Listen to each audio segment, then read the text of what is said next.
Hello learners, I am Ilma Aziz, your math mentor. Welcomes you to 1 plus dot 23. I hope you all are doing good. Let's start with our first chapter, algebra.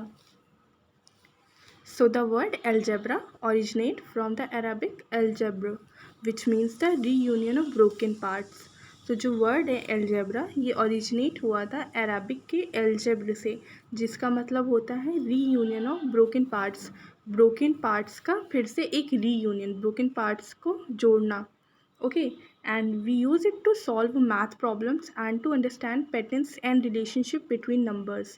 Okay हम algebra को use करते हैं math की problems को solve करने के लिए and the most important patterns और रिलेशनशिप नंबर्स के बीच में समझने के लिए भी.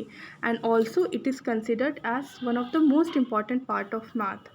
ये मैथ का एक बहुत ही इम्पॉर्टेंट पार्ट भी कंसिडर किया जाता है. So in arithmetic we deal with specific numbers and use the symbols like 0 1 2 3 etc to represent them.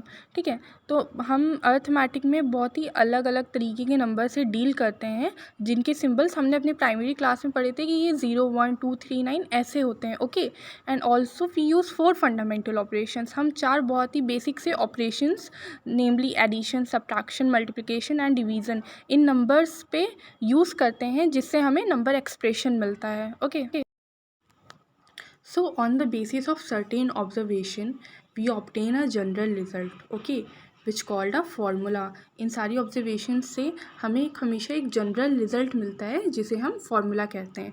सो एक एग्जांपल है, उसके थ्रू आपको और क्लियरिटी मिल जाएगी. जैसे हम वी ऑल नो दैट कि perimeter of a square equals to 4 into side. If we represent the perimeter by the letter P and the length of the side by the letter S. So we can easily write na P equals to 4 into S, and when we put S equals to 2 we get P equals to 4 into 2 equals to 8, and when we put S equals to 3 we get P equals to 4 into 3 which is 12 and so on. Okay, तो हमें यहाँ clarity दिख रहा है कि S की अलग value पे P की अलग वैल्यूज़ आएंगी, और जैसे जैसे हम S की वैल्यूज़ बदलते जाएंगे वैसे वैसे P की वैल्यूज़ बदलती जाएंगी.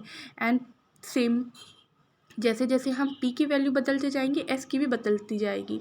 सो इधर clearly P and S represent number, यहाँ ये क्लियरली P और S नंबर रिप्रेजेंट कर रहे हैं. सो आई होप आपको यहाँ तक क्लियर है. So let's jump into the definition of algebra. So algebra is generalized arithmetic, okay, in which number are represented by letters known as literal numbers or simply literals. So मैंने अभी बताया था last में कि algebra एक generalized arithmetic ही होता है जिसमें जो numbers होते हैं वो हमेशा letters से represent किए जाते हैं जिन्हें हम literals कहते हैं, या तो simply literals कह सकते हैं या तो literal numbers कहेंगे. और ये लिटरल्स जो होते हैं ये नंबर्स ही होते हैं because they obey all the rules of addition, subtraction, multiplication and division.